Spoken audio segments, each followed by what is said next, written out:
একজন পঞ্চায়েত প্রধান কত টাকা মাসে বেতন পায় জানেন? উপপ্রধান বা পঞ্চায়েতের একজন সদস্য অল্প কদিন ক্ষমতায় থেকেই অনেক বাড়ি গাড়ি করে নেয়, অনেক টাকা নিশ্চয়ই বেতন, কিন্তু এদের বেতন খুব সামান্য। পঞ্চায়েত সমিতির সভাপতি কর্মাধ্যক্ষ বা জেলা পরিষদের সভাধিপতি, যিনি কিনা প্রতিমন্ত্রীর সমতুল্য মর্যাদার, তার বেতন কত? এই যে তারা গাড়ি বাড়ি করে ফেলে, ঘুরে ফেরে, বা একটা টিকিট পাওয়ার জন্য মার কাটারি পঞ্চায়েত ভোটে জেতার জন্য, তাহলে কি অনেক বেতন নিশ্চয়ই। আজকে এই ভিডিওটা প্রত্যেকটা স্তরের, একটা পঞ্চায়েত প্রধানের বেতন কত, উপপ্রধানের বেতন কত, পঞ্চায়েত সদস্যের বেতন কত, পঞ্চায়েত সমিতির সভাপতি, সদস্য, জেলা পরিষদের কর্মাধ্যক্ষ, সভাধিপতি, কে কত টাকা বেতন বর্ণনার সুবিধা পায় সে বিষয়ে বিস্তারিত আলোচনা করব। ভিডিওটি শেষ পর্যন্ত দেখুন, আশা করি অনেক তথ্য যেগুলো আমাদের আজ অজানা আমরা জানতে পারবো। নমস্কার, আমি প্রাণ চক্রবর্তী। বিভিন্ন বিষয়ে আপনাদের সাথে কথা বলি। আপনারা নিশ্চয়ই জানেন বা আমরা দেখে অভ্যস্ত হয়ে গেছি, আমাদের রাজ্যে একজন পঞ্চায়েতের প্রার্থী হওয়ার জন্য, টিকিট পাওয়ার জন্য কতটা হাপিত্তেশ চলে। টিকিট না পেলে কেউ নির্দলীয়ভাবে দাঁড়িয়ে পড়ে, তারপরে জেতার জন্য মার কাটারি। এটা কোনো বিশেষ দলকে উদ্দেশ্য করে বলা নয়, এটা স্বাভাবিক ব্যাপার। এবং একজন প্রধান হওয়া মানে তিনি যেন একটা টাকা ছাপার মেশিন পেয়ে যায়, সবাই নয়, ব্যতিক্রম আছে। তাহলে কত টাকা এরা বেতন পায় সেই বিষয়টা আমরা একটু জানবার চেষ্টা করব। আমাদের রাজ্যে আমরা জানি 1977 সালে বামপন্থী সরকার আসার পর থেকে পঞ্চায়েতি রাজ, ত্রিস্তরীয় পঞ্চায়েত। প্রথম আছে গ্রাম পঞ্চায়েত, তারপরে পঞ্চায়েত সমিতি, তারপরে জেলা পরিষদ। 3টে স্তরে ভোট হয় পঞ্চায়েতে। আমরা যারা ভোট দিই, আমি নিজেও পঞ্চায়েতের ভোটার, 3টে করে ভোট দিতে হয়। তাহলে বেতন কত সেটা যদি জানেন, আগে আরো কম ছিল। 2019 সালে বর্তমান মুখ্যমন্ত্রী মমতা ব্যানার্জি এদের বেতন অনেকটা বাড়িয়েছে। পঞ্চায়েত থেকে যদি জেলা পরিষদ, পঞ্চায়েতের যিনি প্রধান, একটা গ্রাম পঞ্চায়েতের যিনি প্রধান, তিনি মাসে বেতন পান 5,000 টাকা সরকারিভাবে, 5,000 টাকা। এছাড়া বিভিন্ন মিটিং টিটিং এ বিডিও অফিসে যোগ টোক দিলে কিছু টিয়ে পান, সেটা খুব সামান্য। অর্থাৎ প্রধানের বেতন 5,000 টাকা, বছরে 5-12 60,000 টাকা তার ইনকাম। অথচ আর বাকিটা বলছি না, পরে আসছি। একজন উপপ্রধান যিনি আছেন, গ্রাম পঞ্চায়েতের উপপ্রধানের বেতন জানেন কত? মাসে 4,000 টাকা। মাসে 4,000 টাকা উপপ্রধানের বেতন। এছাড়া ওই যে বললাম, মিটিং টিটিং এ গেলে একটা সামান্য টিএ বিল পান, সেটা খুব কম। আর পঞ্চায়েতে যারা মেম্বার, মানে সদস্য বা সদস্যা, জেতার জন্য মরিয়া চেষ্টা, কত বেতন জানেন? 3,000 টাকা মাসে, বছরে 36,000 টাকা। অথচ এই টিকিট পাওয়ার জন্য এবং জেতার জন্য জমি বাড়ি বেচে দিয়ে হলেও টাকা খরচ করছে অনেকে, এবং অবৈধ উপায়, বুথ ক্যাপচারিং, আপনারা জানেন, রিগিং, কত খুনোখুনি হয়ে যাচ্ছে। তাহলে একজন প্রধান বেতন পান কত মাসে? 5,000 টাকা। একজন সাধারণ একজন লেবারের চেয়ে বেশি বেতন পান। এবার পঞ্চায়েত সমিতি, জেলা পরিষদে চমকে উঠবেন আরো। তারপরে বলছি কেন তারপরেও এখানে মানুষ জেতার জন্য, টিকিট পাওয়ার জন্য এত লাফায়। পঞ্চায়েত সমিতি অর্থাৎ ব্লকে যে পঞ্চায়েত সমিতির সভাপতি, তার বেতন কত জানেন? পঞ্চায়েত সমিতির যিনি সভাপতি, তিনি মাসে বেতন পান 6,000 টাকা। অর্থাৎ বছরে, এক বছরে 6-12-72,000 টাকা। এছাড়া তিনি কিছু সরকারি সুযোগ সুবিধা পান, গাড়ি ভাড়া এবং কিছু ট্রাভেল অ্যালাউন্স, এই সমস্ত টিএ যেটাকে বলে, ডিএ, ডেইলি অ্যালাউন্সের কিছু কিছু ক্ষেত্রে অ্যাটেন্ড করলে কিছু ক্ষেত্রে পান। আর যারা সহসভাপতি হন, পঞ্চায়েত সমিতির একজনই থাকেন, তার বেতন 5,500 টাকা, 5,500 টাকা, বছরে 66,000 টাকা। আর যারা কর্মদক্ষ, দেখুন পঞ্চায়েত সমিতিতে কর্মদক্ষ হয়, পূর্ত কর্মদক্ষ, বন দপ্তরের কর্মদক্ষ, পঞ্চায়েত সমিতিতে কর্মদক্ষ থাকে, তারা পান মাসে 5,000 টাকা বেতন। আর যারা সদস্য, ব্লকের মেম্বার, পঞ্চায়েত সমিতির সদস্য, পঞ্চায়েত স্তরে দ্বিতীয় স্তরে যারা, তারা বেতন পান 3,700 টাকা, 3,700 টাকা। আর পঞ্চায়েতের মেম্বার পায় 3,000 টাকা। এবার আসে জেলা পরিষদে। জেলা পরিষদের যিনি সভাধিপতি, একটা মন্ত্রীর সমান পোস্ট, কিন্তু সভাধিপতি, অর্থাৎ প্রতিমন্ত্রীর যা ক্ষমতা সেই রকম সমমর্যাদার পোস্ট, জেলা পরিষদের সভাধিপতি, তিনি বেতন পান মাসে 9,000 টাকা। 9,000 টাকা মাত্র মাসে বেতন।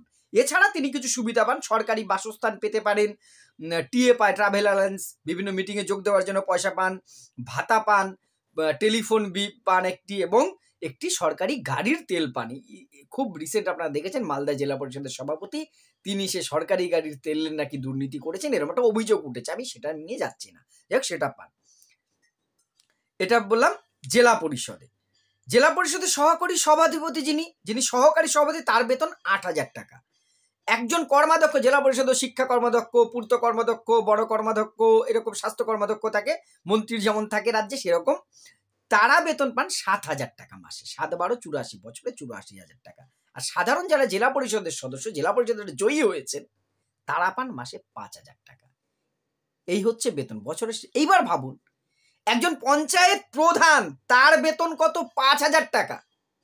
যে দলেরই হন, 5,000 টাকা আজকের যুগে কি হয়? অথচ তারা এত বাড়ি গাড়ি কোথা থেকে করছে একবার ভাবুন তো। আপনারা উত্তরটা দেবেন। সবাই জানি, বললে আমি আবার কেস খেয়ে যাবো, বলা যাবে না।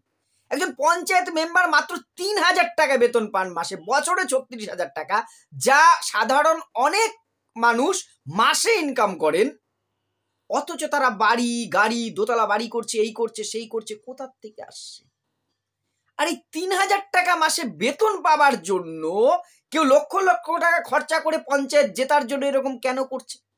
টিকিট পাবার জন্য জান প্রাণ লড়িয়ে দিচ্ছে, কেন করছে? এত খুনোখুনি হয়ে যাচ্ছে। ভাবুন তো একবার, 3,000 টাকা বেতন মানে দিনে 100 টাকা।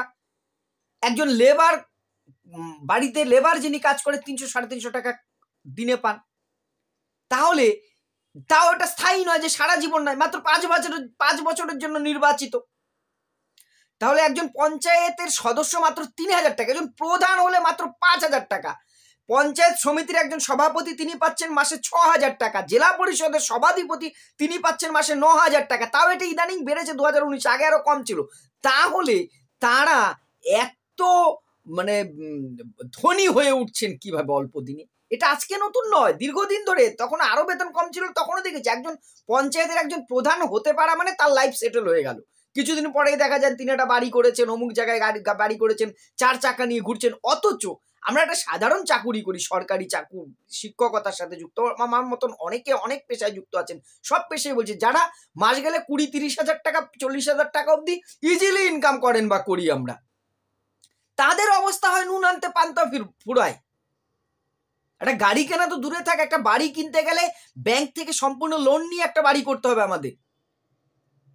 তাহলে 3,000 টাকা বা 5,000 টাকা বা 7,000 টাকা যাদের বেতন, তারা কি করে? আমি এইটা দেখে মাথা আমার ঘুরছিল যে তাদের ঠাট বাট চলন বলন কি করে হয়। দেখে তো মনে হয় তারা মাসে মানে 50,000, 1 লক্ষ, 2 লক্ষ, 5 লক্ষ টাকাও কেউ কেউ ইনকাম করে ফেলেন, প্রধান বা পঞ্চায়েত সমিতির সভাপতি। মনে হয়, আমি জানি না, নাকি তারা সবাই আগাগোড়াই ধনী ছিল, জনসেবা করার জন্যই তাহলে প্রধান হয়েছেন। কোথার থেকে আসে এটা? আপনাদের মনে প্রশ্ন জাগে না? আপনারা এতদিন হয়তো অনেকে জানতেন না, আমি নিজে দেখুন রিসার্চ করে আমি জানলাম, আমি জানতাম না এত কম বেতন। তাহলে এই বেতনে একটা মানুষ কি করে এত তার দল চালাচ্ছে, তার কর্মীদের চালাচ্ছে, তার নিজের লাইফস্টাইল, 4 চাকা নিয়ে ঘুরছে, বাড়িতে এসি লাগাচ্ছে, 3,000 টাকা, 5,000 টাকা, 9,000 টাকা বেতনে? একটা ভাবুন তো, যিনি জমিতে কাজ করেন তিনি মাস গেলে 10,000 টাকা ইনকাম করে প্রতিদিন কাজ থাকলে। কই, তার তো নুন আনতে পান্তা বেরোয়। আমরা সাধারণ কর্মচারী, রাজ্যের যারা চাকুরি করি, তাদের নুন আনতে পান্তা বেরোয়, এদের থেকে অন্তত বেশি বেতন পাই। তাহলে একজন জেলা পরিষদের সভাধিপতি, তার নয় ছেড়েই দিলাম, একজন পঞ্চায়েত সমিতির মেম্বার যিনি কিনা মাত্র 5,000 টাকা মাসে বেতন পান, বা সভাপতি যিনি, তিনি মাত্র 8,000 টাকা বেতন পেয়ে, তাদের এই চালচলন লাইফস্টাইল কি করে আসে? এই লাইফস্টাইলের লোভেই কি টিকিট পাওয়ার জন্য এত মরিয়া, জেতার জন্য এত খুনোখুনি, হানাহানি? এর রহস্যটা কি? এখান থেকেই জন্ম নেয় দুর্নীতি। আর এই রাজনীতির থেকে দুর্নীতিটা আমরা যেদিন বন্ধ করতে পারবো, এর দায়িত্ব কিন্তু আমাদের। কোনো দলকে আমি ভালো বলবো না এক্ষেত্রে, সব দল সমান, যে যায় লঙ্কায় সেই হয় রাবণ। আর বোকা হয়ে আমি আপনি সাধারণ মানুষ যেদিন এই রাজনীতির থেকে, পঞ্চায়েত স্তর, যে কোনো রাজনীতির স্তর থেকে আমরা দুর্নীতিটাকে সরিয়ে ফেলতে পারবো, সেদিন দেখবেন এই 3,000 টাকার চাকরি পাবার জন্য 5 বছরের জন্য, তাও কেউ ভোটে লড়ার জন্য এরকম হবে না। আমার একটা টিকিট চাই, সিম্বল না পেলে নির্দল হব, আমি এই দলের টিকিট না দিলে ওই দলে যোগ দেবো। এই যে দল বদলু, মার কাট, বুথ জ্যাম, আমি ভোট কর্মী হিসেবে ভোট করতে যাই, বুথ জ্যাং, রিগিং, রিভলভার ঠেকানো, বোম ফেলা, এত কিছু করে ভোটে যে তার মরিয়া চেষ্টা, মাত্র 3,000 টাকা বেতন পাবার জন্য, তাও 5 বছরে। একবার ভেবে দেখেছেন? নিশ্চয়ই একটা অন্য রহস্য আছে, সেটা আমিও জানি, আপনিও জানেন। তুমিও বোঝো, আমিও বুঝি, বুঝেও বুঝি না। তুমিও বলো, আমিও বলি, তবে সোজাসুজি না। তাই সোজাসুজি আর কথাগুলো বলছি না। আপনারা কমেন্ট করে জানাবেন, এই 3,000 টাকা মাত্র 5 বছরের বেতন পাওয়ার জন্য মানুষ এত টাকা খরচা করে কেন পঞ্চায়েতের মেম্বার হচ্ছে? আর এই পেজ থেকে দুর্নীতি জন্ম হচ্ছে, কিভাবে এই দুর্নীতি বন্ধ করা যাবে, এটা আপনারা ভাববেন, কমেন্ট করে জানাবেন। কেউ ব্যক্তিগতভাবে রাজনৈতিকভাবে কথাটা নেবেন না, যেটা আসল ঘটনা সেটা আমি তুলে ধরলাম। তথ্যগত কোনো ভুল থাকলে আপনারা ধরিয়ে দেবেন, আমার ত্রুটি মার্জনা করবেন। আর ভিডিওটি যদি ভালো লাগে অবশ্যই শেয়ার করে পাশে থাকবেন। ধন্যবাদ।